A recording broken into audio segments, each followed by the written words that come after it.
Welcome to the ISD presentation for kindergarten families who will be joining us in the 2026-2027 school year. The Issaquah School District is a very diverse community that is growing. We have families from many different cultures and languages. The last time I checked, we had more than 90 languages spoken in our district. Families are from all over the world. We have families from literally nearly every continent: Africa, South America, North America, Australia, New Zealand, everywhere. And approximately 30% of our families were born outside of the United States. Some families may be new to the US and may be unfamiliar with our school system and school rules. That's one of the reasons that we host this event, because many families from outside the US, so sometimes even if you're coming from the East Coast, or if it's just been a long time since you were in elementary school, maybe you need a refresher course and want to learn more specifically about the Issaquah School District and what our schools look like. So Lena and I are part of the Family Partnership Department, and we want you to know that in the Issaquah School District, if you have questions, there's a department here to help you navigate and to help you understand. So our school helps our families navigate the school system, answer questions, especially general questions, because sometimes you ask, if I need to look for my daughter's bus schedule, who do I ask? What about lunches? I'm not sure where to find this information. So we can help you connect with information. We can also help you connect with staff, because sometimes navigating the website may be confusing, or you may be new and you just don't know where to even begin. And that's what we're here for. We have 3 different family liaisons, and each of them works in different feeder patterns, and I'm going to share that with you. We have events through the course of the year, and we also have something called Family Connections meetings. We have one next Monday. So if you have questions and you just want to meet with us one-on-one, I can send you the link where you can have an opportunity to ask more questions in a personal in-person meeting next week. So our department really is there to support parents, because we don't want the fact that a parent did not understand something or know about something to impact their child's opportunity to succeed and learn. So on our website, when I sent you the email with our resource link, there are links to different events we will have, different resources, and also this page, the family liaisons. Our liaisons speak Spanish and Chinese, and using an interpreter, they can help you and communicate with you in any language that we can find an interpreter in. And also, so you know, in the district in general, if any of you need support with an interpreter, we can connect you and talk to you with an interpreter, meet with you with an interpreter at no cost to you. So kindergarten registration. Some of you, I noticed, have already registered your child for kindergarten, and some of you have not. If you have not, please, and if you're interested in registering your child in the Issaquah School District, please go to the kindergarten registration page and register your child. Registration is an ongoing process, but all the instructions, and this is the page you start to do it, are found here. And to register a child, your child needs to turn 5 by August 31st, 2026. Some of you asked me questions about early entrance, and I'm going to answer that question in about 2 or 3 slides. So hold on and wait for a second. So next one we have on this page, it has all the information about registering.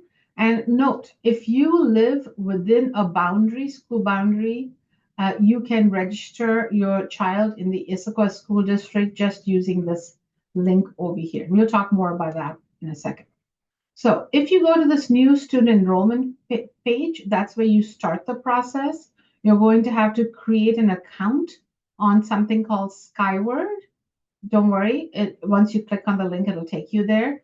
And you're going to create that account. And if you already have a child in the school district, or if you have an older child that you're also enrolling in our district for next year, you can, that same account would be for you, the family. It's family access, to put in information and access information about your child.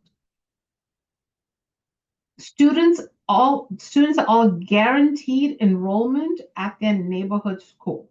So what that means is if you live close to Issaquah Valley and you're filling out this form for Issaquah Valley, you are guaranteed enrollment based on your address. Okay. And that is different than what's something we're going to talk more about called open enrollment. So I just want you to know, because in the past, parents have said, well, how will I be accepted? Will I get rejected? And the answer is no. You have a right to attend your neighborhood public school. And so in the Issaquah School District, you have the right to attend your neighborhood school for kindergarten. Okay. So the kindergarten registration process is, most of it is online. There are just a few pages that are not online. After you complete the online section, you'll receive an automatic confirmation email from the district. Sometimes parents are concerned that they've not received the link, and the answer is yes. Sometimes it goes into junk mail, so just make sure you're checking that. And if you're not quite sure because you can't find the email, please call or email the school that is in your neighborhood. That school's registrar. If you're not sure who that is, email or call me and I can give you that information. One of the things is the guaranteed enrollment depends on your address, and so you will have to provide a verification of your address. And that verification can be done using one of these documents that are listed. And so just check that out. Many people use a PSE bill, and also very often they need some kind of a rental or a homeowner's statement to show that, that's your home. But a PSE bill sometimes, very often also counts. Okay? And that's something you will be working with the school registrar. So the attendance maps. So you will, for example, if you live within these boundaries, your school that you will be assigned to is Cedar Trails. Okay. So everything is dependent on your address. That's why they really ask and they want to verify your address. If you're not sure what your school is, you can contact the ISD Transportation Department, and the ISD Transportation Department has an email address there, and you can email the address and say, hey, this is my address and my city and zip code. Can you tell me what my neighborhood school is? So for families moving from out of district, out of state, as they're looking for a house, as they're looking for an apartment, they usually email transportation to verify the school that they will be attending. I will caution you, sometimes parents depend on their real estate broker, and sometimes real estate brokers get this wrong. It has happened quite often in the past. So just be careful and just verify if you know neighbors in the area for sure attending that school, or talking to the transportation. And especially this is for new apartments, new housing, because that is sometimes different. So feeder pattern. There are 16 schools in the Issaquah School District. And for those 16 schools, all of them have elementary schools, that is. All of them have a middle school that the students are directed to. So all of those school students in elementary schools automatically move on to middle school and then automatically move on to a high school within their feeder pattern. Okay. So this means that you don't have to worry about getting accepted to the middle school or the high school. The school, the feeder pattern school, is a school you will be going to. You're not applying. Basically, you're going to complete a form called course registration for middle school and high school, but it's not really an application process. Okay. So some middle school, elementary schools you'll see can feed into multiple middle schools. So it depends again on your address. So you will have to check your feeder pattern with the school registrar. When you register, all the elementary school registrars automatically know what that feeder pattern is. And that's something that you also see in the houses when you buy them, or apartments when you rent them, what that whole feeder pattern is. So Someone is asking, I see that our school district boundary is Creekside Elementary, but our house is closer to Sunny Hills Elementary. Can we enroll in Sunny Hills instead? And the answer is no. You start by doing the general enrollment form, and then you're going to do something, because what you're trying to do is you live in the district, but you want to attend a different school. So that parent will then have to complete the form for open enrollment. Okay. And open enrollment ends on Friday. So if you fill out the open enrollment form after Friday, you will still be on a waiting list. So no worry, like, you'll be on a waiting list, but you just, the main part is still Friday. So who can apply for open enrollment? So let's say someone in this audience right now, they live in the Bellevue School District, Renton School District, Snoqualmie Valley School District. So those families who live in another district but want to attend a school in the Issaquah School District can apply for open enrollment. If you live in an area that is from a different school and you want to apply for a specific school, then you can apply for open enrollment. You can also, of course, do backwards, where you live in a different district, you want to go to a school in a different district, and then you can apply for open enrollment too. But the key thing to note, for example, the family that lives in Creekside but wants to go to Sunny Hills, transportation will not be provided by the district. So if you are part of the open enrollment process where you're applying to go to a different school, then transportation will not be provided. Couple additional things about open enrollment is, if you miss the application process for open enrollment timeline, which ends this Friday, you can still apply, and the waiting list will be open till October 1st.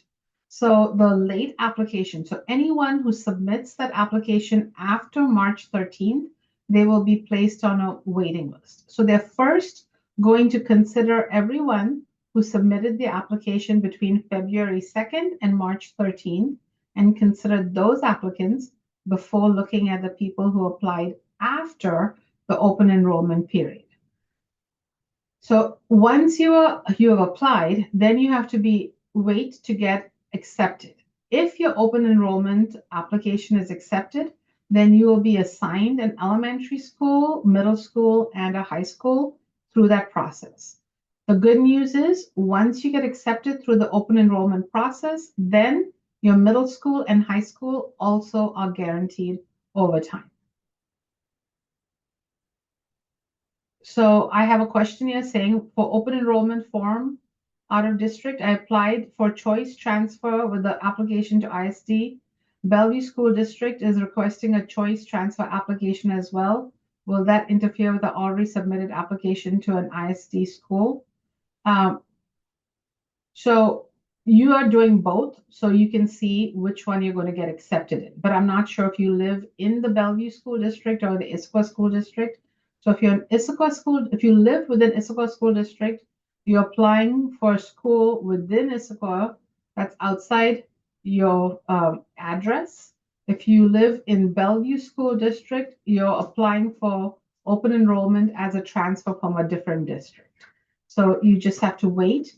I don't believe that will impact it, but I'm not quite sure. You can send that question to me in an email, and I will ask our registrar people and see if that they know.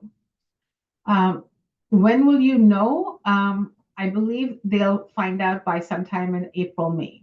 So it could be a while, just because they've got to go through all the applications, but for sure sometime, I can't imagine it's going to be before April. So April for sure, maybe May is what I would say.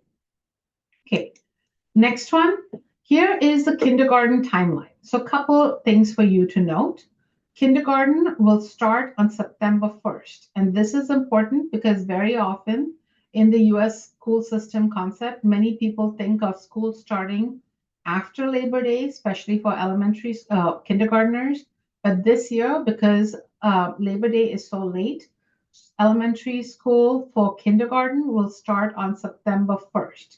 It's also to note that date because it's actually, you're going to see a lot of information saying first day, but it's the first day For students in grade 1 through 12 is August 27th.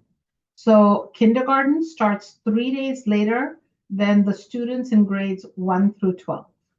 There are also a couple no school days that you should mark your calendar and be aware of because you're going to need childcare. So I just tell parents be aware of the school calendar so that you can look at it periodically and make sure you're planning for days off, childcare, and so forth. For example, in November, around the Veterans Day, no school day, so Veterans Day is November 11th. Around that day, either before or after, there are going to be 2 days off for something known as parent-teacher conference. And kindergartners cannot go to parent-teacher conference, and kindergartners will have to stay home for those when the school is closed for those 2 days. Okay, the elementary school only is closed those 2 days. Another day that comes up is January. Next year will be January 25th, when the teachers have a work day and all schools K-12 are closed that day. So just keep this calendar in mind, and it's on the website. And so look at it periodically so you are aware of the calendar. And when my daughter, who's now a senior, when she started elementary school, I used to print this up and put it on my refrigerator or on my cabinet. So we were aware of important dates, especially as you're planning vacation and so forth. So this is a good resource to have printed or have easily accessible. Couple other things, many other things actually. So one of the things is school. What time does school start? All schools start at 9:15. It's important for you to know on Wednesdays, school ends at a different time than Monday, Tuesday, Thursday, Friday. So Monday, Tuesday, Thursday, Friday, school will end at 3:45. But on Wednesday, it's called a Wednesday half day pretty much. It ends at 1:30. So parents need to be aware of that because if your child takes the school bus will be dropping off their kids on Wednesdays much earlier. And as someone who worked in an elementary school for a couple of years, very often parents may have forgotten about the Wednesday early release. The bus cannot drop your child off without a parent in kindergarten at the bus stop. And so the bus would just come back to school with that child, and then the parent would have to be notified.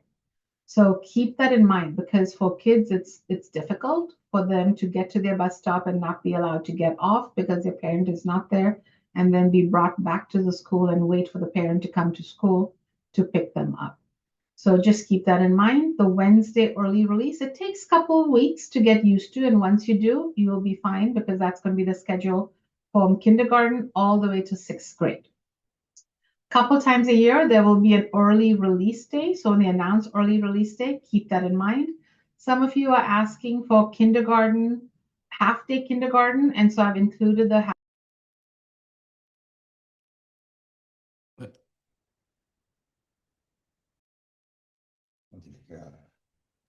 Okay. I've included the half day kindergarten time on here also. So also note that couple schools don't have transportation, such as Grand Ridge, Cascade Ridge, and Challenger. They're walking only schools. So just keep that in mind. So make sure you double check if your school is part of a bus route for your kindergartner, or if you live close enough to walk. We'll talk about the transportation page, so please hold on your questions about transportation. I have an entire slide on transportation coming up. Okay.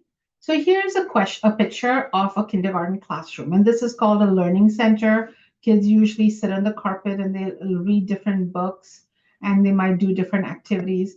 But the classroom has different centers in the room. They're pretty large classrooms, and there's a section for the kids. Sometimes they sit and read in a section when the teacher is working with other kids, and they have choice time, that's what they call them. So also in elementary school, many of the parents are asking, I'm very curious to see what a daily schedule looks like. So each teacher is going to have a slightly different daily schedule in their day because it depends on what time the recess is. But note that all kindergarten classes will have at least 2 recesses One of the recesses will be attached to lunch, either before or after lunch. They will have a couple snack times. They will have, so centers over here is what I was talking about when they have some time to work on different individual activities. Um, they also, so that students know exactly what they're doing and the order of their doing, because they can't write the item and then the time because many kids can't read clocks. So everything is given to them as visually as possible. And as the teacher starts the day, she points out to the daily schedule so the kids know what to expect. And usually snack time and certain things are done on routine so they know what's going on. So yes, okay. So moving to the next one, family connection meeting. So the good news for you is you're going to have an opportunity to meet with your child's kindergarten teacher at a one-on-one private meeting. And this meeting is required. It's actually part of the Washington state requirements.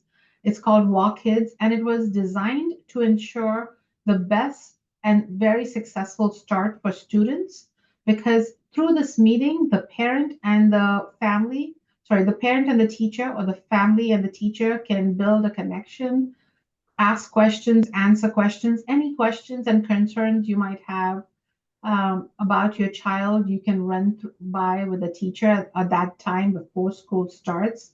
So it's a time for your child to also meet with a teacher, see the classroom, feel comfortable, and it's about 20 to 30 minutes in length. When your meeting happens, the rest of the school is in session. So students in first grade through fifth grade are in their classroom learning.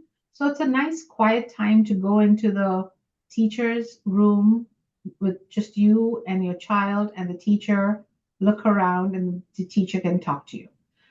The school staff will schedule this appointment with you sometime in August, and they will give you an appointment date and time. The date will be either the 27th, 28th, or the 31st, and the time will be sometime between 9:15 and 3:45. So please note that the meeting will occur during school time because that's when the teachers are working.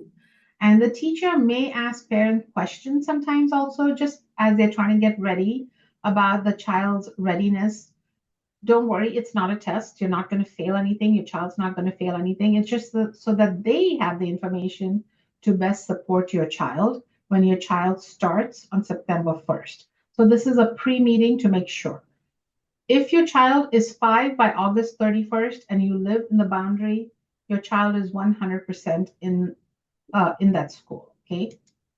So there's another date. So don't get these two dates confused. You have this one-on-one meeting on the 27th, 28th, and the 31st. But this is actually one of my favorite days. And in kindergarten, it's a little bit overwhelming because it's the first time, but it's also fun. It is going to be on August 26th. It's going to be sometime in the morning, most likely.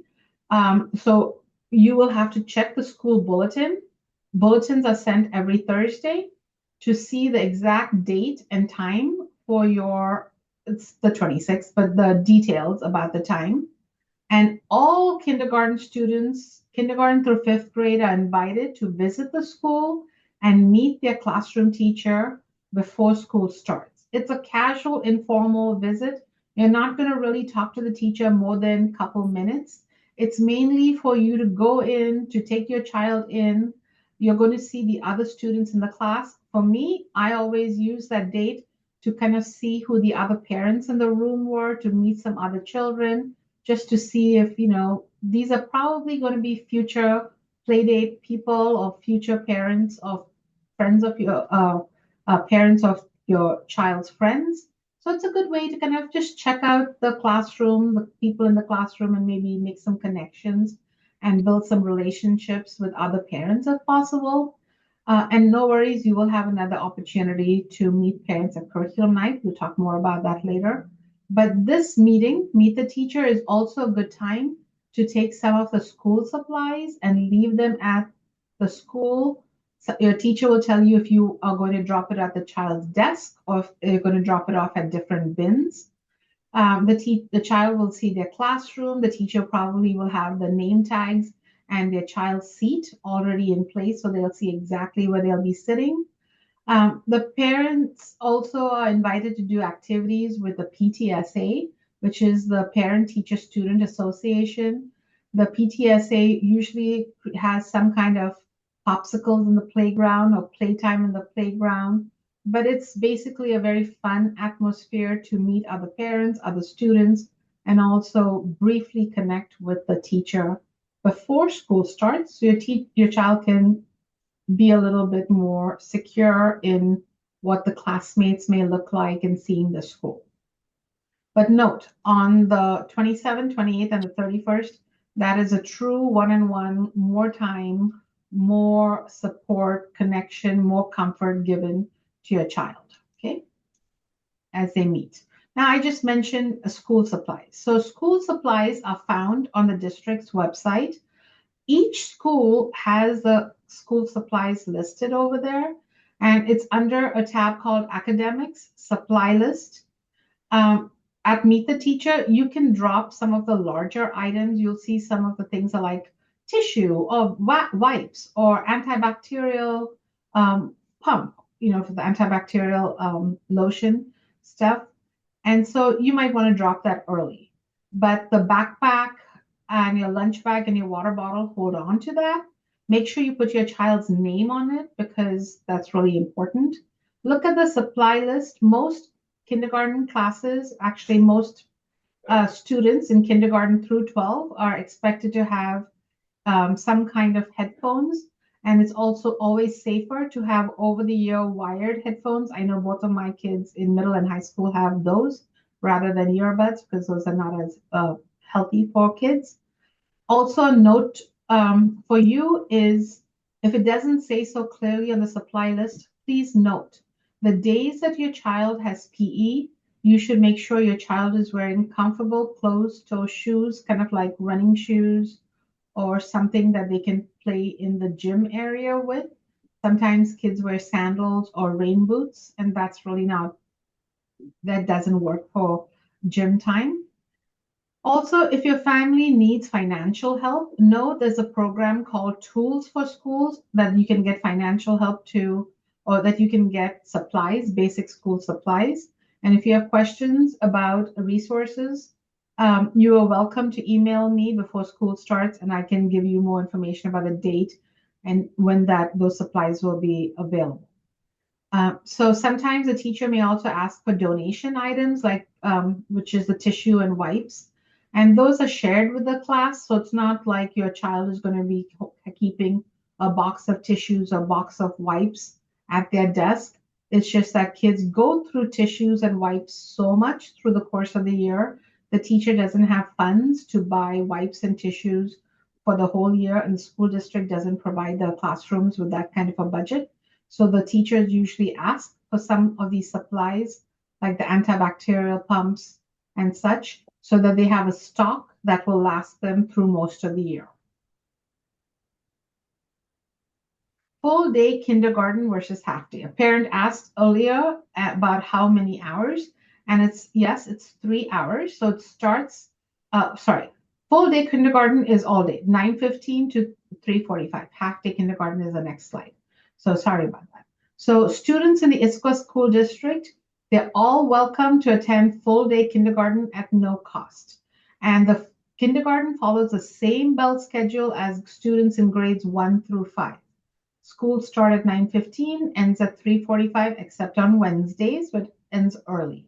So check your child's school just to make sure that that's the schedule. Students may ride the bus with grades 1 through 5, unless they are walking distance, and then they would have to walk. But I put that in for you to know that kindergartners ride the same school bus as all the other elementary school kids, except kindergartners are assigned the first couple rows right next to the bus driver. So the bus driver can keep an eye on the kindergartners. Buses all have cameras also to monitor and watch the kids.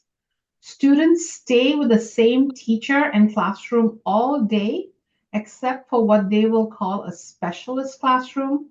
And a specialist classroom basically means that they're going to a PE, a music, or library time. Some students may qualify for multilingual support, which is MLL. You may have heard the word ESL or ELL. So if your child does not speak English and speaks a second language more fluently, they will be tested at the beginning of the school year, and if they qualify, may be placed in the MLL program. So some teachers also work in small groups. Some students also work in small groups outside the classroom with a teacher or an aide, depending on their need. Okay, but they're just right outside. There are desks sometimes right outside the classroom. Those of you who did tours already in January may have seen that already. So the question was about half-day kindergarten. So half-day kindergarten, students attend for 3 hours in the morning. There's no option to do an afternoon portion. If you're doing half-day, the only option you have is the morning section. And as a parent, you will have to pick up your child at 12:15 from the school office. Your child can take the bus to school, but you have to pick them up. And you can check with the child's teacher at the Family Connections meeting as to what activities would happen in the afternoon that your child may be missing since they will be leaving at 12:15. A couple of the questions I got in the chat were, can you start with half day and then change to full day? And the answer is yes. The other question I was asked is, how many people normally do a half day versus full day? My 2 years in elementary school, 1 year I had one parent do it, and another year a parent started the year doing it, and then 3 or 4 weeks they changed to full day. So most schools, I would say between 0 to 2, do the half day kindergarten.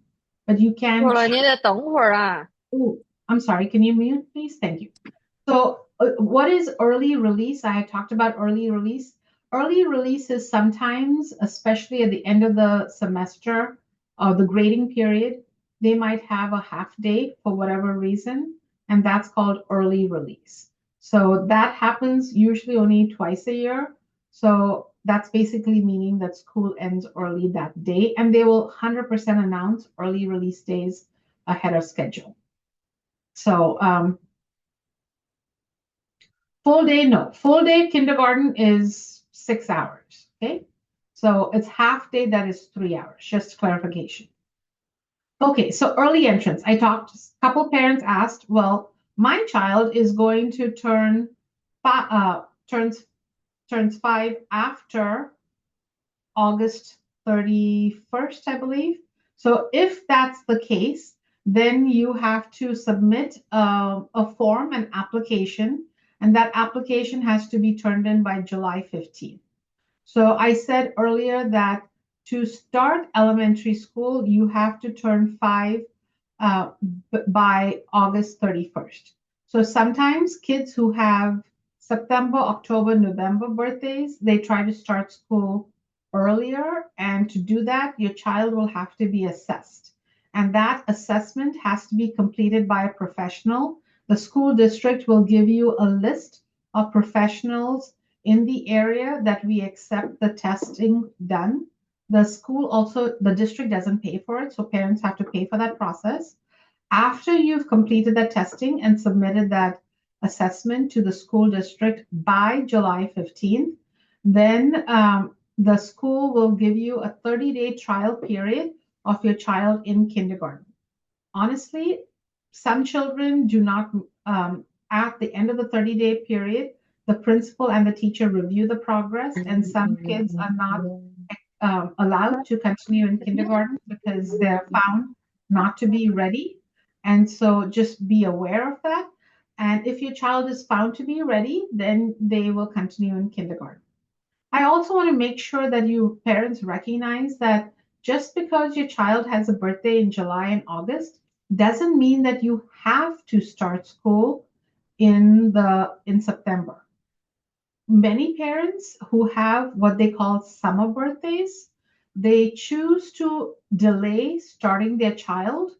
And I will admit, especially for boys, and sometimes it's for girls, but especially for boys, because they find that students sometimes, if they are given a little bit more time then they are more ready to be able to sit through kindergarten, especially if your child is on the smaller side. Sometimes it allows your child to be a little bit bigger in middle and high school, which will help them be more successful sometimes in sports and activities.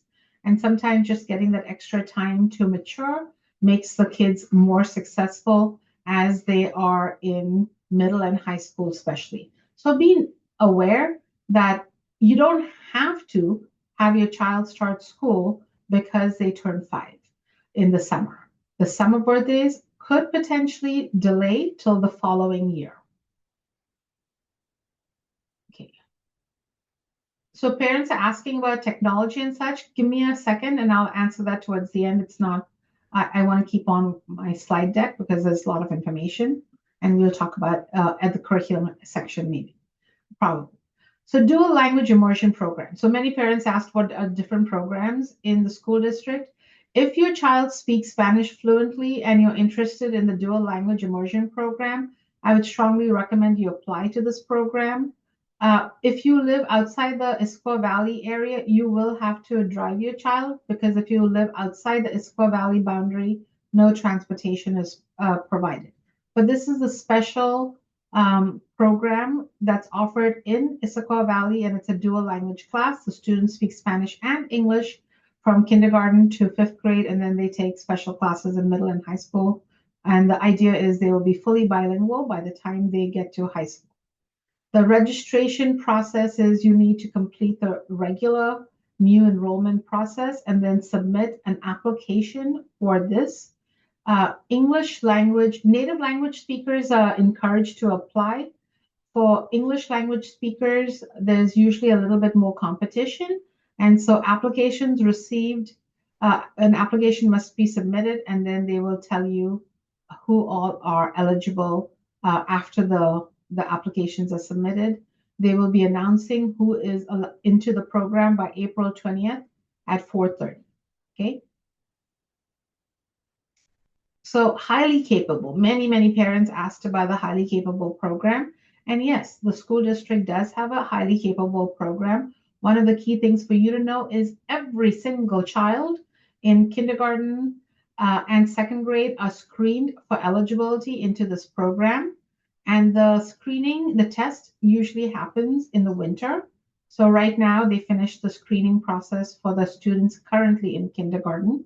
The school will share the specific test dates, and families can check the ISD website for more information. And in kindergarten through 2nd grade, the program is called Primary Enrichment Program. So you will see on the website PEP. And the services to support your child with this enrichment services and support include pull-out sessions, meaning they'll pull a group of kids to a specific classroom and then do activities in that classroom with them. Sometimes the specific teacher, there's a different highly capable teacher that supports students. Maybe that teacher will go into the class and work with your child and a couple other children in that classroom, but your child will receive some differentiated instruction during regular class time because your child has been identified as a highly capable student. So there are lots of enrichment programs and high-level thinking and problem-solving activities for students that are in the program. And in kindergarten, these enrichment activities happen 30 minutes once a week, and in grades first grade and 2nd grade, it happens once a week for 1 hour. And again, a teacher known as a SAGE or PEP teacher, primary enrichment program teacher, will be the one who does the outside enrichment besides the classroom. So again, we talked a lot about besides the classroom teacher, there's some other specialist teacher that your child might be interacting with throughout the day, depending on if they're highly capable or if they're ML or if they have special needs. And we'll talk more about special needs at a later slide. So we talked about the ML. And so yes, if your child needs English language support, they will be tested using a WIDA test. And that test screens them for reading, writing, speaking, and listening. And they're in the program and they get help from an MLL teacher. And it is really to help make sure that they have academic and English language fluency so they can be successful in their subjects. Many kids who enter in kindergarten into the MLL program usually exit within 1 or 2 years. Of course, there are always exceptions to the rules, and sometimes kids may take longer and stay in the MLL program. But usually in kindergarten, if they get admitted into the MLL program in kindergarten, they usually are out within 1 or 2 years. Kindergarten preparedness. Many parents asked about this question. What do I need to prepare my child? And what is kindergarten preparedness looks like? So one of the key things for you to note is that children grow and learn at different rates. If you have some concerns about your child's development, for example, if you're concerned that they don't have certain skills that might be needed for kindergarten, that is a perfect time to talk to the classroom teacher at a Family Connections meeting and give that information. If your child's pediatrician has some concerns about learning development, academic needs or learning challenges that your child might be facing, if your child has ADD or any kind of learning difficulty, those are all things that you can talk to your child's classroom teacher about to see what kind of supports or what can the school do in partnership with you to help support your child. But the basic things your child should have as they come into kindergarten is they should be able to use the bathroom independently, including washing their hands and using the toilet. They should be able to put on and take off their coat, their backpack, and their shoes by themselves. And a key thing, many parents asked questions about lunch.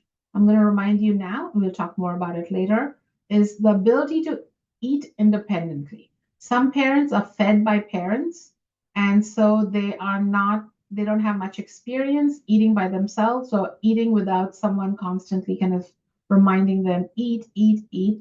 So between now and September, if your child is starting school, I would try to teach your child, put down a plate of food and say, eat, and see, just try to encourage them to eat on their own, because when they go to the lunchroom, they're going to have to do it.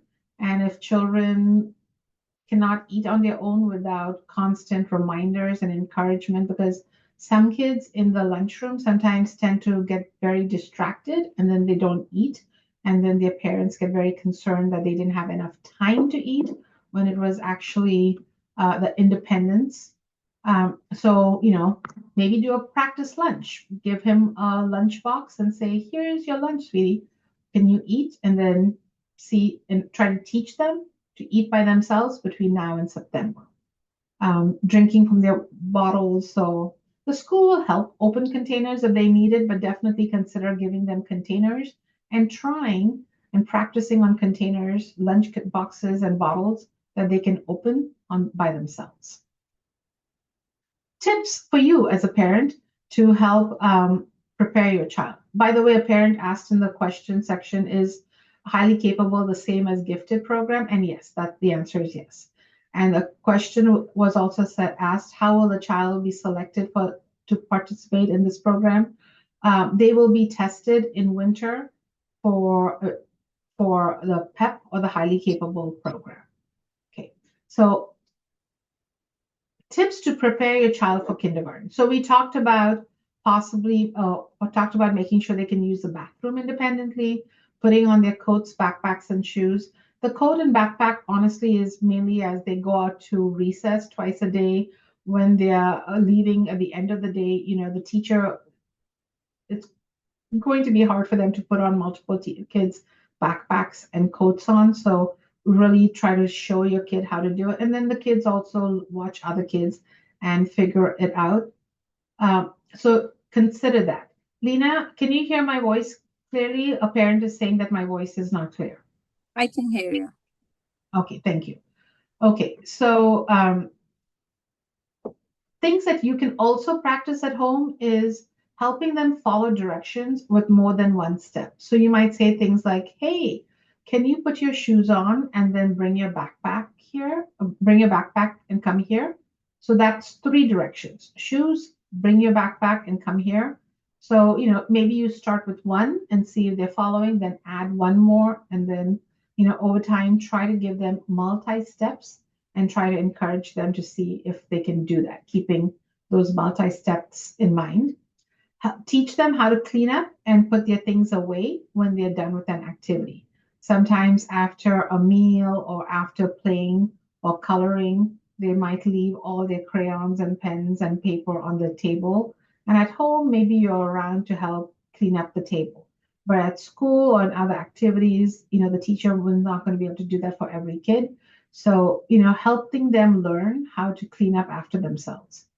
A big one is helping and making sure your child can say their full name and maybe write at least their first name. And if that's not possible, at least to say their full name, because sometimes kids are very hesitant or are not clearly able to say their first name. If you know your child is going to struggle speaking their first name, be sure to write their name on their backpack, their lunch bag, and the first day of school. Definitely put a tag, like a name tag or something on them, just so that the school knows their name. But the kindergarten teacher is going to recognize them, but just sometimes it helps the first day of school.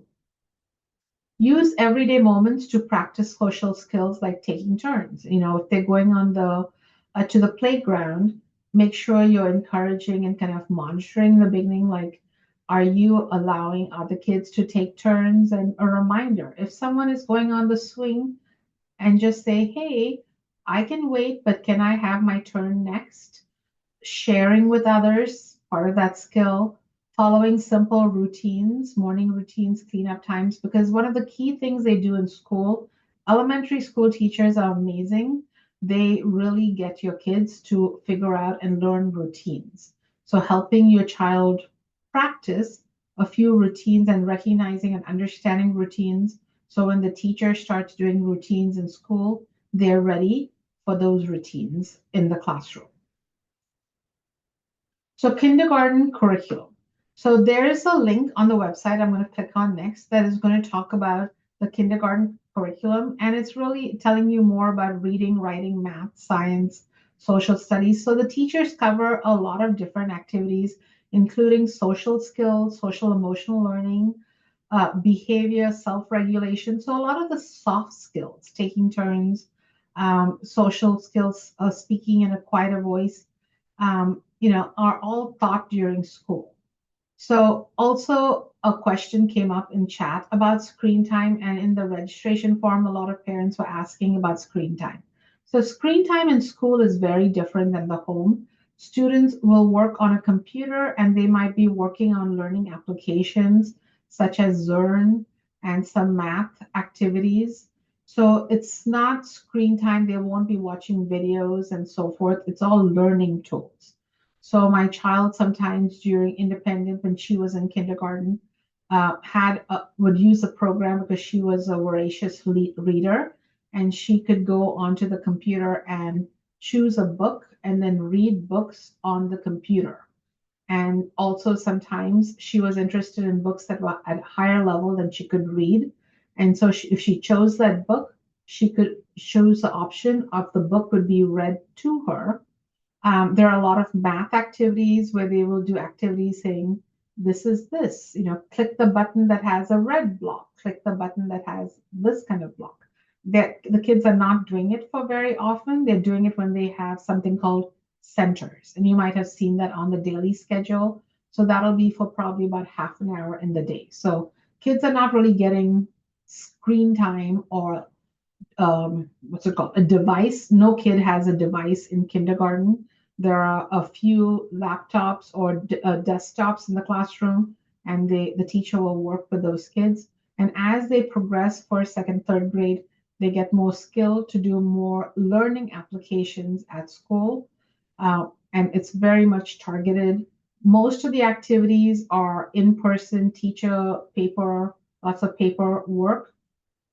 Sometimes they'll work on an activity called Seesaw, where they will do an activity and then they can record themselves, or they might, make something and then they will share it on Seesaw with the teacher or the parent.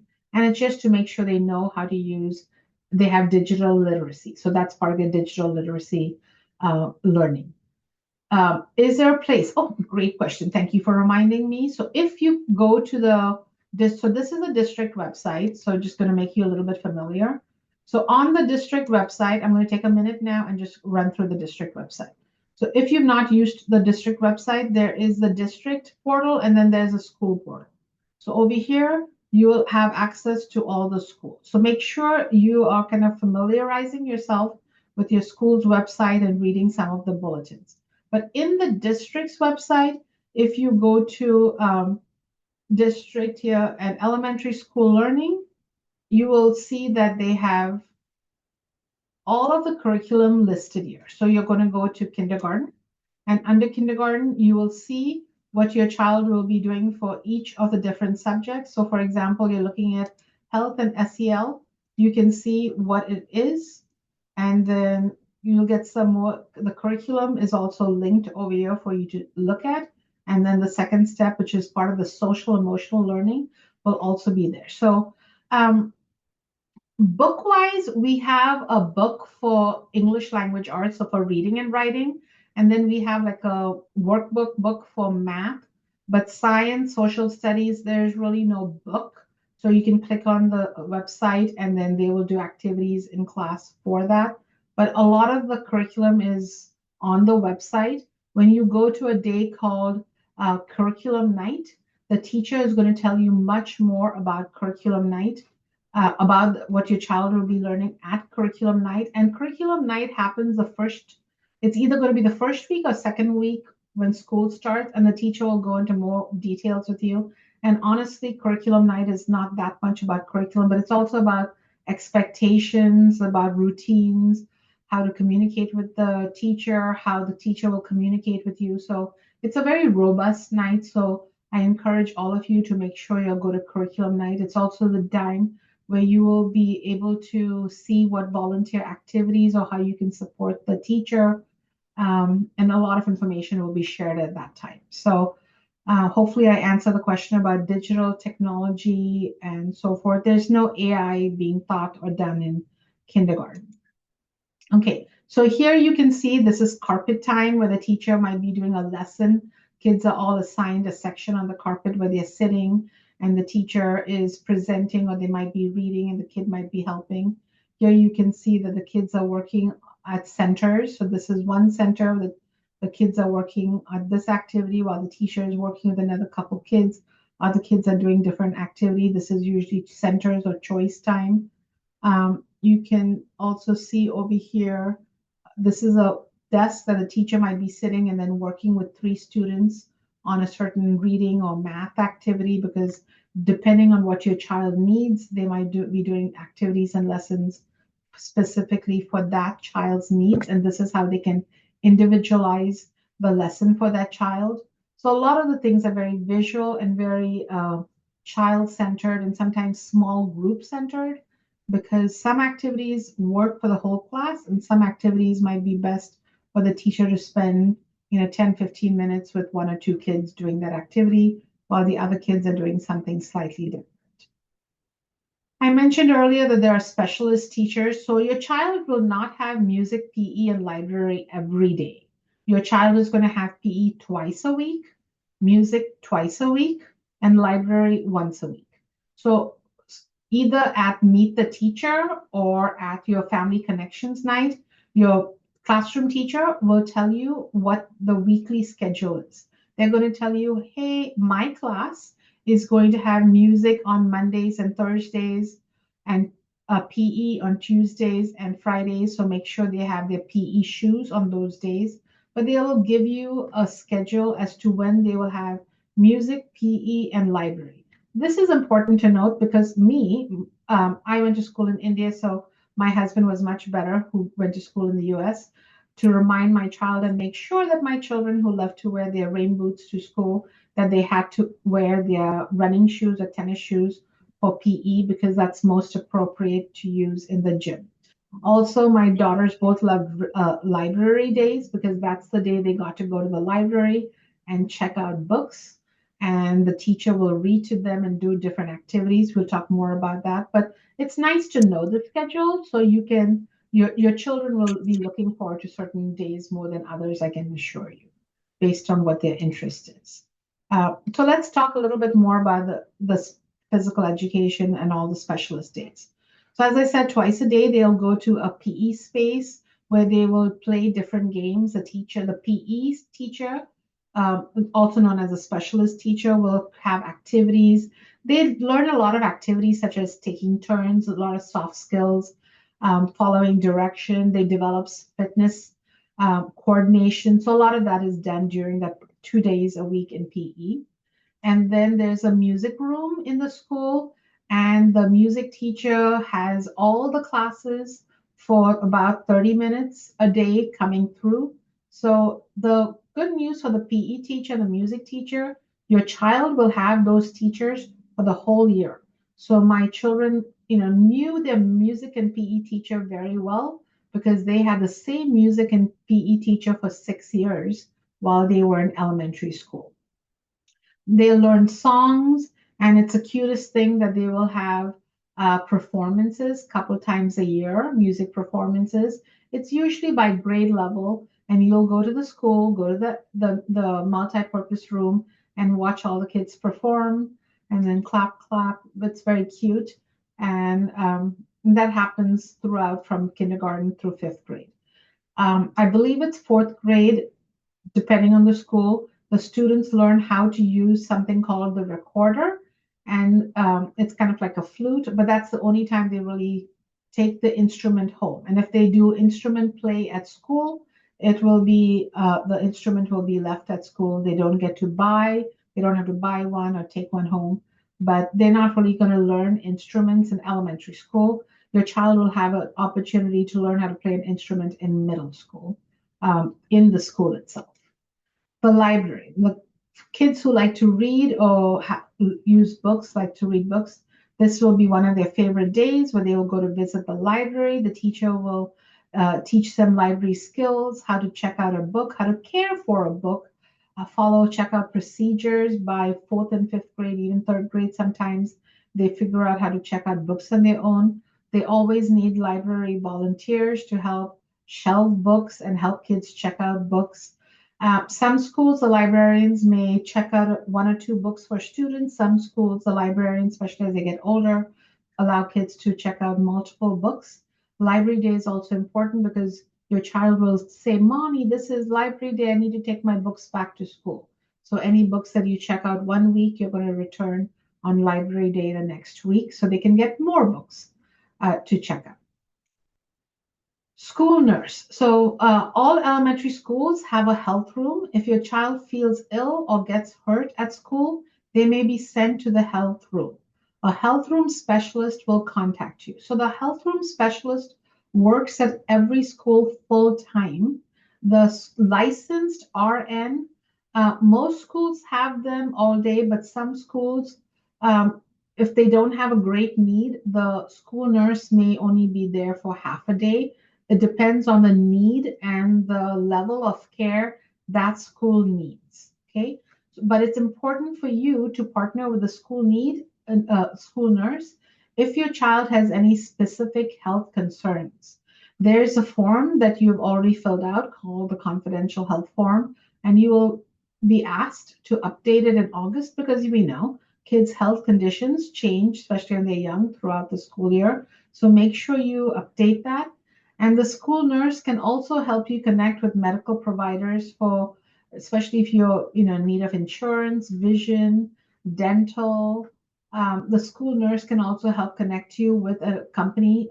It's a nonprofit called Kidvantage that you can get clothing if you have financial need. So if you have financial need, the school nurse can help connect you to clothing, medical, dental, vision supports through any of the partners that provide those supports for families that may have financial needs.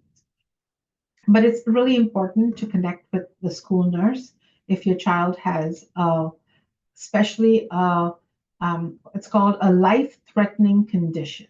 Okay, so If your child has a life-threatening condition, you can request a healthcare plan, and that's usually for children who have severe allergies, diabetes, severe asthma, seizure disorders. And so, talk to your pediatrician and see if your child may need a healthcare plan, um, or if your pediatrician thinks that you should just talk to your school nurse about certain conditions. In the enrollment verification form, you will be asked to update and give this information. And if you have concerns or if you put information in there that needs more for collaboration between you and the school nurse will call you. The students are not allowed to carry EpiPens, and so you may have to make sure that if your child has a severe allergy, you will have to give the school an EpiPen that they will keep from September 1st until the last day of school in case your child needs to have an EpiPen used at school. If having that extra EpiPen is a financial burden, you can talk to the school about that. But you are required to have any medication that your child may need to be safe on campus with the school nurse, like within 72 hours. There's information in the enrollment verification. So if you have health conditions, please check with the school nurse. That's a key thing to take. There's a lot of information in the slide. So if you just know that, okay? If there's life-threatening or conditions or health conditions, talk to the school nurse. Immunization. So like everything else, there are immunizations that are required before students start school. If you need help getting a vaccine, we actually have started giving vaccines to families who are in financial need or need support with that. So if you need help, contact your child's school's nurse and they can help you with vaccines, especially before September 1st, because kids are only allowed to be at school for a certain period of time before they're asked to withdraw if their vaccines are not up to date. If you're getting vaccines for out of country, out of state, please bring it with you. If you have absolutely no data for your vaccine records, your pediatrician can run a blood test to check to see. If you have been vaccinated in Washington state and you need help looking up your vaccine record, all the school nurses also have access to the Washington state database to look up and see what vaccines your child has, but it's also always easier to give that information so they don't have to look up that information to every single kid starting. Okay. School counselors. So every single school also has an elementary school counselor, and that school counselor really is a key person for the social emotional need that your child has. Many of the school counselors do an activity or they'll go to the different classes to do SEL, social emotional learning, and sometimes they partner with the classroom teacher in those lessons.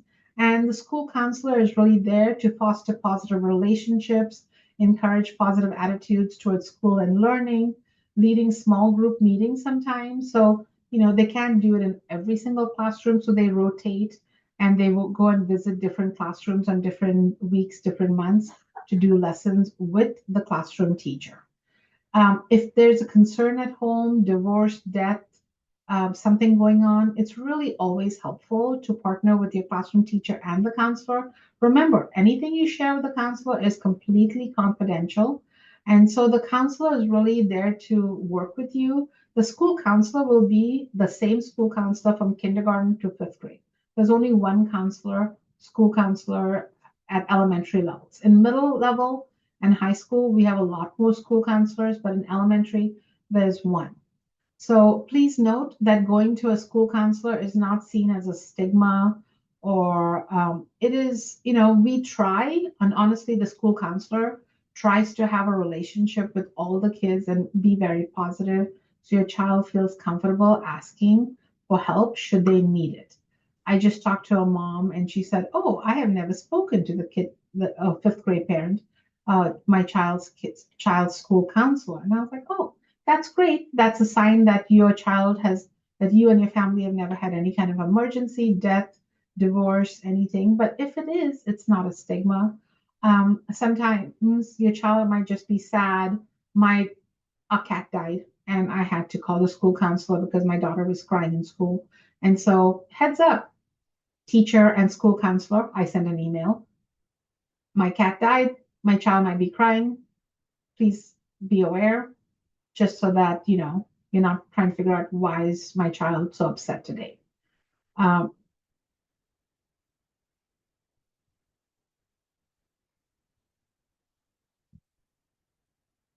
Sorry, there's a question in chat, but I'm not quite sure what it means. I need to spend some time reading it. It's about vaccination, and I will answer. And please ask me that at the end of the presentation, and I'll address it.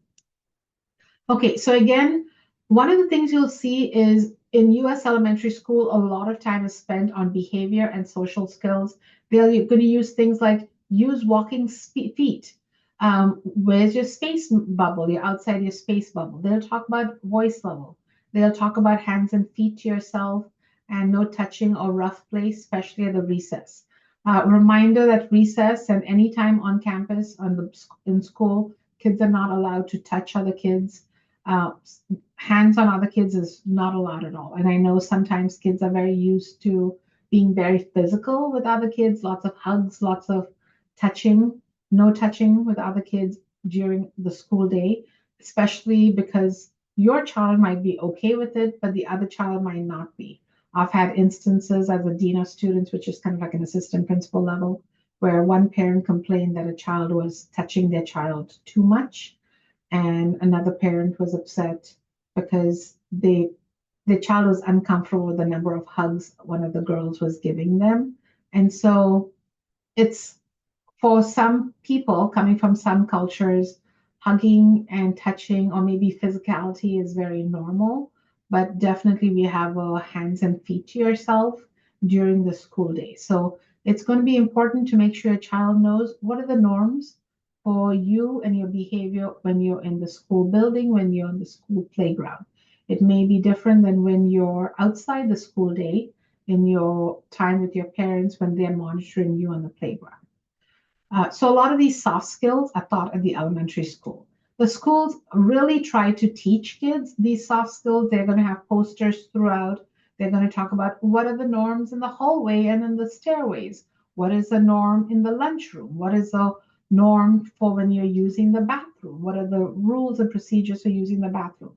So the school really does an amazing job about sharing behavior expectations to the children, and it'll review them throughout the school year so your kids are very familiar with it.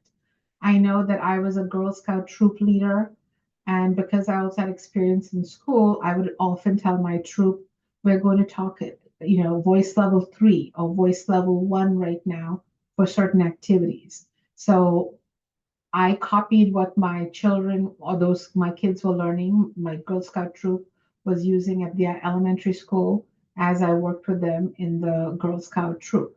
But I know many parents, and even as a parent with my children, I would remind them when we were at restaurants or when we were somewhere what the voice level was, and um, reinforcing some of the school routines and procedures and at home and outside of school is very helpful because it's really going to help your child normalize that voice level and understand what's appropriate at different times. When is it appropriate to talk loudly and when is it not? And then you using those same words, it's going to give them the clue that, oh, my mom knows what's going on at school, or my dad knows what's going on at school. And it really makes that behavior at school stronger and positive behavior at school more normal for them. I talked about healthcare plans. There's also something known as a 504 plan. A 504 plan is a plan for students who have a physical or mental condition, and that would require additional self support at home, at school, through a document called a 504 plan, which has accommodations for your child. So your child can participate in the learning activities fully. So examples might be extra time on tasks, extra help with organization, breaks, maybe special seating. If you're not sure, I would talk to your child's pediatrician if your child has a physical or mental condition to see if a 504 plan or if a healthcare plan would be more beneficial. So, and if you don't have a pediatrician and you're not planning on getting one between now and September, that's part of the conversation you can have with your child's classroom teacher.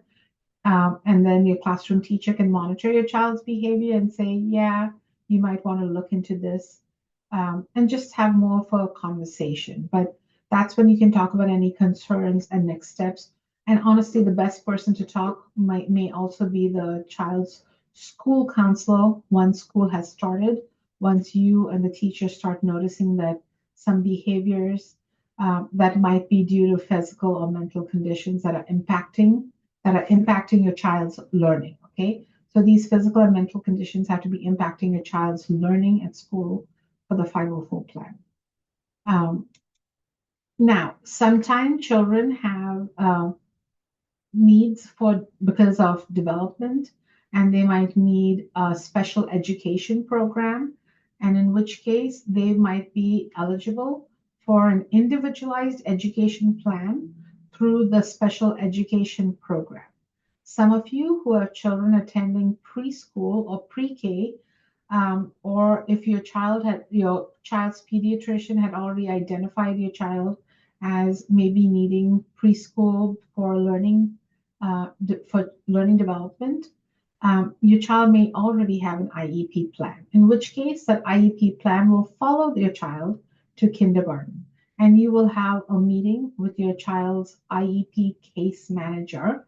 There's a special education teacher in all elementary schools to support families and the child in the class.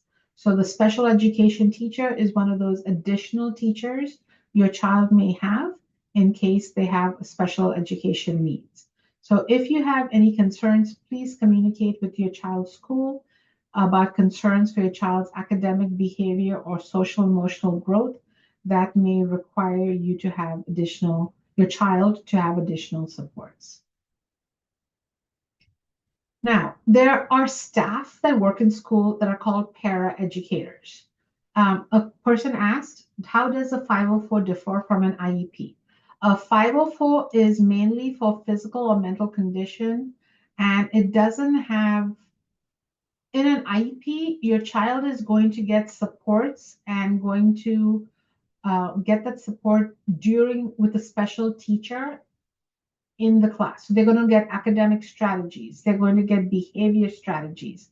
They're going to work in maybe social groups because of this academic or learning disability that your child might have. So it kind of falls under a learning disability. For a 504, it's maybe it's a physical or mental condition that doesn't require the school to do activities and accommodations where they are doing some specialized instruction.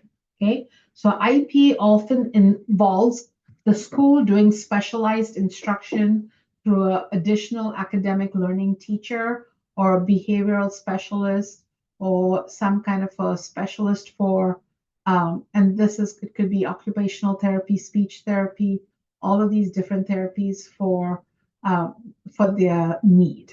So there's some difference. And so sometimes a family might start with an IEP and then end with a 504 because they did not need instruction for that physical or mental condition they may have. The teacher had to do some modification, but the child could do the learning on their own without going to a specialized instruction teacher to get that additional support. So paraeducator this is important because your child is going to come home and say the recess teacher or the lunchroom teacher, and you're going to think it was your child's teacher. But a recess teacher or a lunchroom teacher is a non-certificated teacher it's a teacher's aide who is working with your child in the playground, in the lunchroom, the healthcare specialist, not the school nurse. There are two people in the health room. One's a specialist and one is a school nurse. And the specialist is a health room para-educator who may take temperature, who's doing the calls, who's doing the computer, inputting information, doing monitoring the student in the health room versus the school nurse. There will also be in kindergarten a non-certificated like paraeducator helping the kindergarten teacher for half an hour to 45 minutes to up to an hour in the classroom. So sometimes they'll have a classroom certificated teacher plus the paraeducator, depending on what kind of lesson is going on in the class. So just note that, especially in kindergarten, your child is going to be with many teachers. The main teacher is a classroom teacher. Then they'll have the music, PE, and librarian. If they're in special education, they might have a special education teacher. If they're in MLL, they might have that teacher. If they're in the gifted, highly capable program, they might have that PEP SAGE teacher for 30 minutes a day. So there are different people who might uh, work with your child depending on their need and what they need to grow.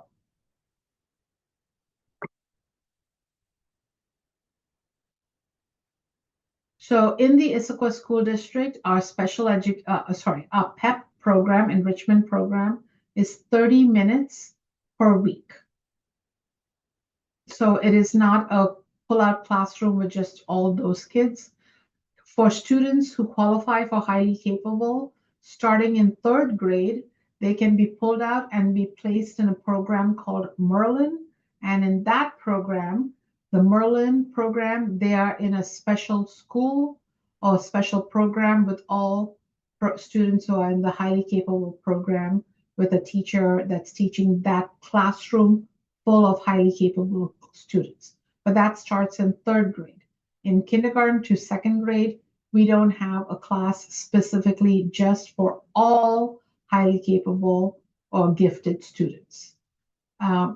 Yes, students who qualify in kindergarten and test, they will probably start getting that pull-out program by after the testing.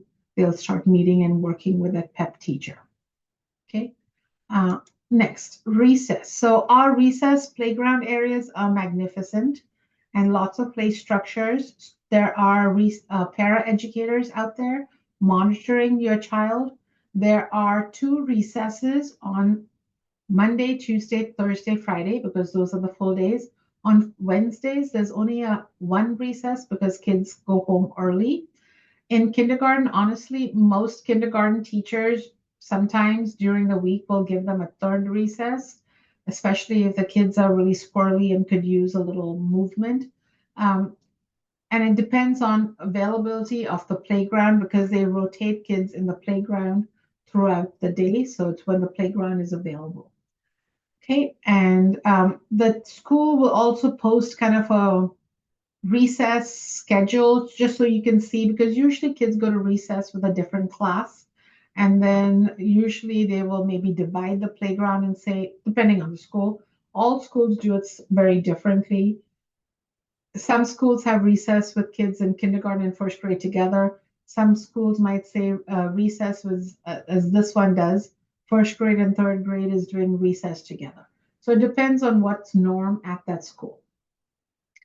Okay, lunch. So lunch, the kids will sit and eat lunch in a multi-purpose room. There's a lunch counter where they are going to be providing a hot lunch, and they can either pay for it, or if they qualify for free and reduced lunch, you will be able to, if your family has financial need, you can fill out this form and your child can get a meal that is either free or at a reduced price. The school menu has all of there's a website on the school district. Oh, what happened? Programs, meals. I have to fix that link. Okay, so the school website will have information about the free and reduced lunch. If you want your child to buy lunch, you can also put money on their lunch account, and your child can go to school, stand in the line, and get lunch. There's information about allergies over there. And then you can talk about all of these check out all the different options. My daughter in elementary school, around fourth grade, third, or maybe even before COVID happened, she liked to buy lunch once or twice a month. And she always said, Mom, what is the menu today? And she figured out how to look up the menu when I gave her my phone. so she could see and decide what day did she want, because there are certain meals, like she liked chicken nugget days, and there are certain meals she liked. So if your child, some kids, they see other kids buying lunch and they really want to stand in lunch on occasion. So if your child really wants to try or buy lunch, you can show them what the lunch menu is and see. And then every day when they go to school, one of the questions the teacher asks right as school starts is, who is going to buy lunch today? Because, they call it a hot lunch, because then the teacher will send that information to the office so the cafeteria can figure out how many meals to make that day. Okay. You 100% have the option to buy lunch, to bring lunch from home. And when you bring lunch from home, you will be putting it in a lunch bag. Please don't put it in a plastic bag or a paper bag, because it goes in a cart and the cart is transported to the lunchroom. Your child will not carry. Depending on the school, if your child is walking to lunch first, then your child might carry their own lunch bag. But in general, most kids put their lunch in a lunch cart that gets transported to the cafeteria, and your kindergarten teacher will tell you exactly how your child will be doing lunch. And so for My School Bucks, you will need an ID, and that information should be available on Skyward when your child has been officially enrolled in the school district. So that might not be until August, because you just completed the forms right now, and your child will officially be in the district starting August 15th or something, after you've done something in August called EVP, Enrollment Verification Program. That doesn't mean your child has not been accepted. It just means that the paperwork and the numbers and certain things are not visible for the My Lunch Bucks, because we have to then send information to other providers that do this till August, okay? Because right now we're only working on students who are already currently enrolled in the program. So after next year, your child will get a lunch number, and then after next year, you will be able to put money on your lunch bucks account throughout the year. At one point, I got tired of putting money on my child's account, and I put like $200-300, and that carried over all the way into middle school, because after I did that, she decided she no longer wanted to buy lunch, and so there. So you can figure it out based on what your child's preference are. You can also send a check to school to buy lunch. There are different options on paying for your child's school lunch. Okay. There's also an allergy table. There are meatless options. Lunch is about 20 minutes long. Schools can, as again, you see, take lunch or buy it at school. Then we have our school bathrooms. You can see it's very hard to read the poster, but we have the poster that talks about the bathroom etiquette in the school. The teachers definitely teach students how and when to use the bathroom, meaning raise your hand, sign this, this is how to walk there, how to be quiet so you're not disturbing other classrooms. So teach students learn. They go the first couple weeks of school, they learn. Sometimes the teacher even will walk the whole class together to the bathroom so they get used to it. Accidents happen though sometimes, so make sure the school actually has a cabinet with change of clothes in case accidents happen. If you have clothes you want to donate to the health room, if they need it, then you can do that, because the health room keeps a stash of pants and shirts in case students have accidents at school. The teachers can provide more details if you have any concerns about this topic with the teacher at Family Connections. Yes, unused lunch balances are refunded to the family. You can either ask for it at the end of the school year in June. Honestly, my kids went from kindergarten to 12th grade. I just left it in there so that I didn't have to deposit money, because if you use the My Lunch Bucks, it does charge you like $2 or $3 every time you transfer money in it, and it's good the entire time your child is in the school district. So you can ask for it back, or if you know your child is going to continue on into the next year, keep it in there, because when they get to middle school and high school, very often there are more options that they want to buy lunch, and it's always a backup. So next we have our elementary school cubbies. There are backpacks, and there are cubbies in school for the kids to put their backpacks. They all have desks. So on their desk, there are names. You can kind of see it over here. There's a name of the desk, so each student has their desk. When you go to school for the meet the teacher, it's very cool. The teachers have the names of all the students, and there's a little space at the desk for them to put their supplies in also. Or if there's not a space at their table, sometimes if their desk is a different type of a desk, they have like a little bag that's hooked onto their chair that they can put certain folders in there and store their school supplies. So there are multiple options. Okay. So we also talked about kindergarten transportation. If your child will be riding the school bus, please be sure that you fill and complete your release form because this release form also asks for a photo. So when you send this in, let's say you don't have skills to put the photo attached to this piece of paper, just email that to the address or the transportation department. Right here it says, please return the form to this email. So you can also just, with the form, you can also attach a photo. The reason we ask for a photo is within the first month of school, they're going to have the photo day, picture day, where they'll take a picture of every single student, and at which time all those photos are automatically downloaded onto the bus driver's accounts. So the bus driver can see exactly which kids are on their bus and have a visual recognition of the child on their bus, the photo.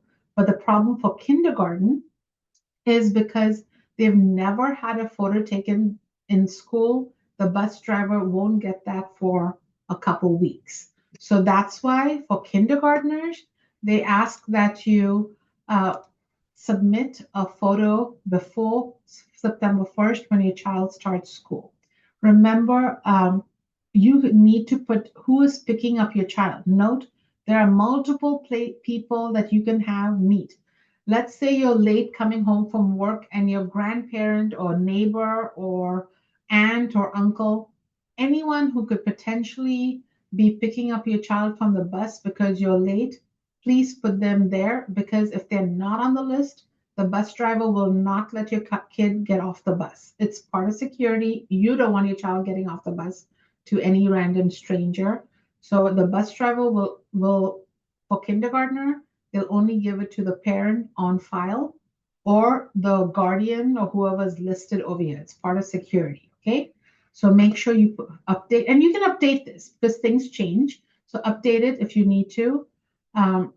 Release form for kids walking to and from school. For kindergarten, I don't believe kindergarten are allowed to walk home from school. So I believe there needs to be an adult there for the child to pick them up from the school.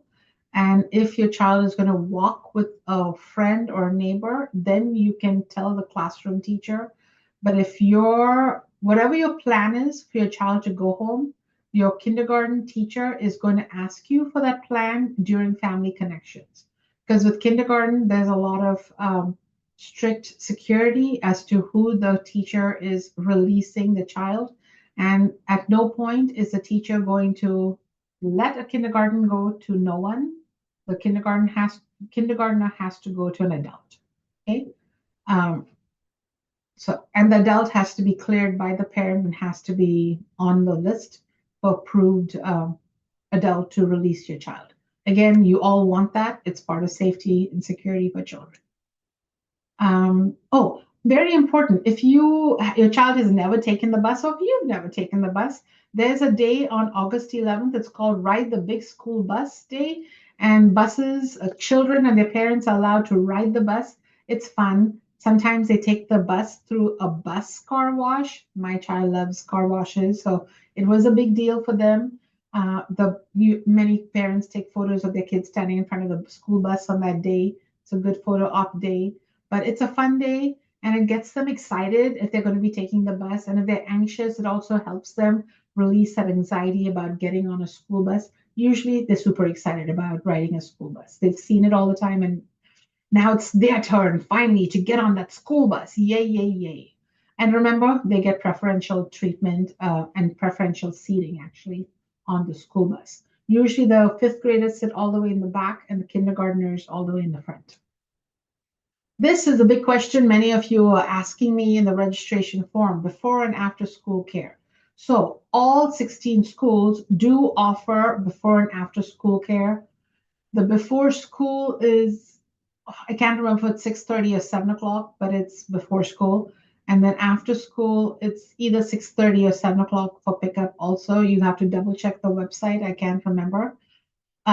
It's very convenient because after school, especially let's say school ends, the kindergarten teacher takes all the before and after school kid care to the before and after school room, or the before and after school staff comes to the kindergarten room and picks up your child and takes them to the before and after school care space, depending on the procedure for that school.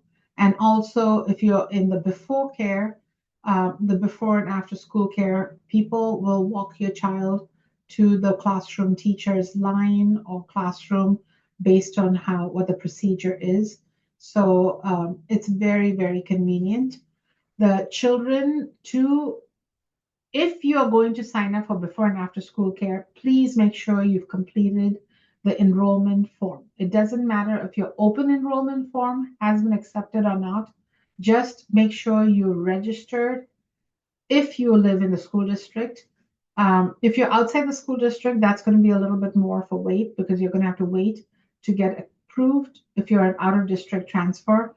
But if you live in the district, complete your registration form, your enrollment form for the district, and then immediately fill out, if you're interested in before and after school care, fill out the form for before and after school care, because what you have to do is fill out a wait list. And you will be called in order of the wait list for a spot. When a spot is available, and they're going to start contacting the people, families starting in May.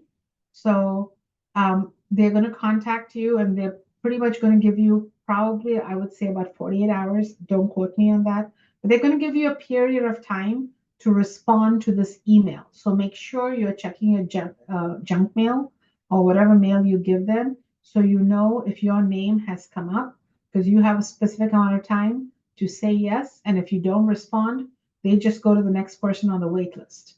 And so then you'll get a spot for before and after school care.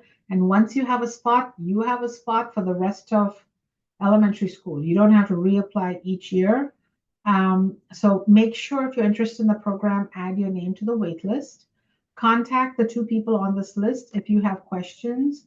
They also told me to, if you've not registered, scan this QR code, because there's a lot of information that'll take you directly to the before and after school site, and that you can ask and get some information. Now, normally the before and after school care, if you're in that program, you're also eligible for care during midwinter break and April break and then summer break. So that's really great. You're going to be part of that camp. But unfortunately, because you're incoming, you're not eligible for this summer's program. But once you get in, you will be eligible from then on.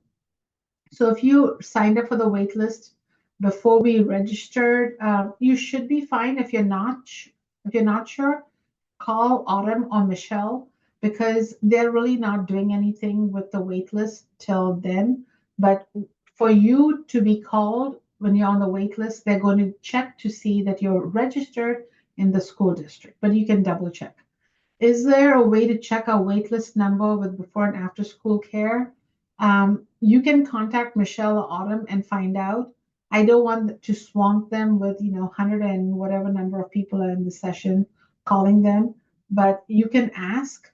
I know when I signed up, I was 52, and I signed up in January. And so I got called in August, and I was really excited. And so you can find out. I know some schools, the wait list is longer than others, so you can double check where you are on that list. Just give them some time to respond, because they're very busy right now. Parent participation. Yes, parent participation is really encouraged in elementary school. There will be many opportunities for you. Somebody asked me, how do we get connected with the PTSA? So if you go to your school's PTSA site, you will see that there's a link to all of them. Usually, you're going to really want to join the PTSA at the end of the school year, um, or I would join the school's PTSA social media because, especially in the summer for kindergarten, they have play dates, like summer park play date, like they call them hangouts or meet up at a neighborhood park so that all the kindergartners kind of can see each other, the parents can see each other, kind of a social connection time. And so you can check that and see how that works. Um, Someone was asking for before and after school care time. So if you go to the school district website, it has information there. There is a fee before and after school. There are times, and it depends on how much service you're going to be using. So if you're doing 3 days a week, 5 days a week, before only, after only, before and after, Wednesdays, all of that is going to determine your cost. If someone has their cell, I want to mute you. Thank you very much. Okay, and then there was a question about what time do they start. I really can't remember. Let me see if I can find that over here. General information, uh, contact us, program information.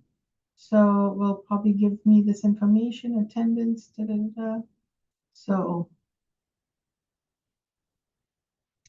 hours of operation. Yep, it's 6:30 to 9:15 is before school, and then after school is from 3:45-ish till 6:30, and on Wednesday from 1:30 to 6:30. So usually if you're going to keep your child in before and after care on a Wednesday, there's a different, and that's part of your schedule. That's going to be an extra time.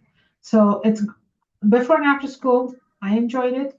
It's they have lots of activities. They provide kids with snacks during that time. They have different activities. They have time for the kids to go on the playground. For older kids, they have activities, or sometimes if there's reading to do, they can have time to do that.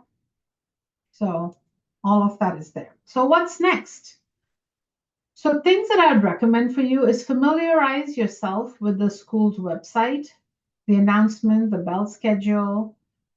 You're going to be connected for pre-assessment. This is not a test your child should be studying for.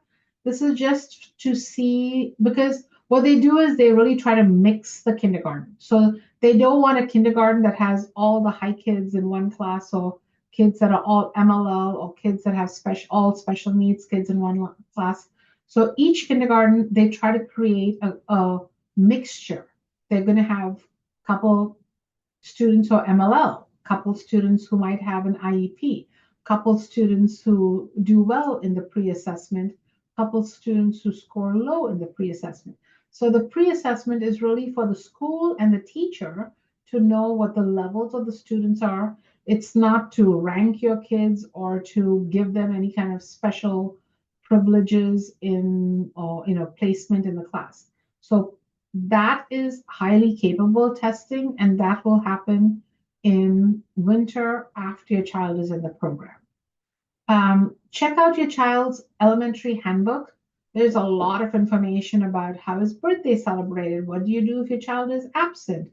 What if I want to go to India, China, Japan, or Russia for travel for 2 weeks or a month?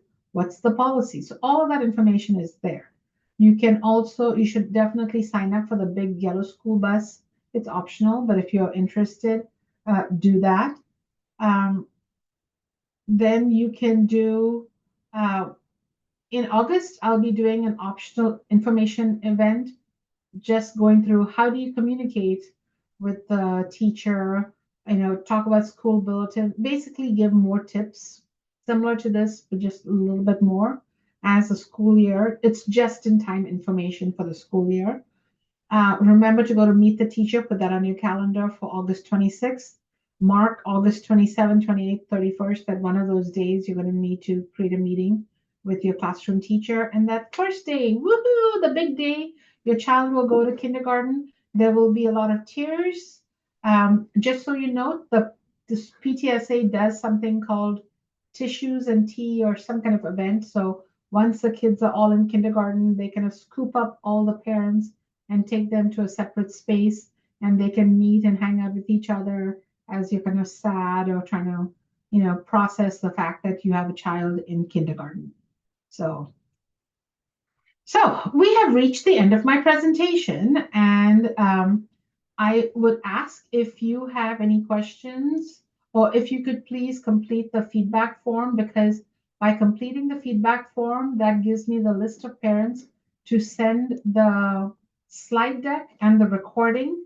If you don't complete the feedback form, you're welcome to go to the district website. I put the link in your registration form, so that on the email I sent you with the Zoom link, so that you can look for that information. Join the PTSA, as you can, probably by May, June, or at least their social media page. I know I joined my child's social media PTSA because they had a Sunset Elementary class of 2026, and I joined it right away so that I knew when one of the parents was organizing play dates. It doesn't happen at all schools, but many of the schools, the PTSA tries to do something. So it's just helpful. And this way you can also connect with other families. And the big one is also the day they release your child's classroom teacher, everyone posts the name of their classroom teacher so they kind of know who's in which class, kind of to make friends, because chances are most of your child's friends will be kids who are in their class, because they spend recess, lunch, they sit at the table all together at lunch with that group. So that really helps build that bond and forge a close relationship with those students in that class. Okay, at this time, I am going to stop the recording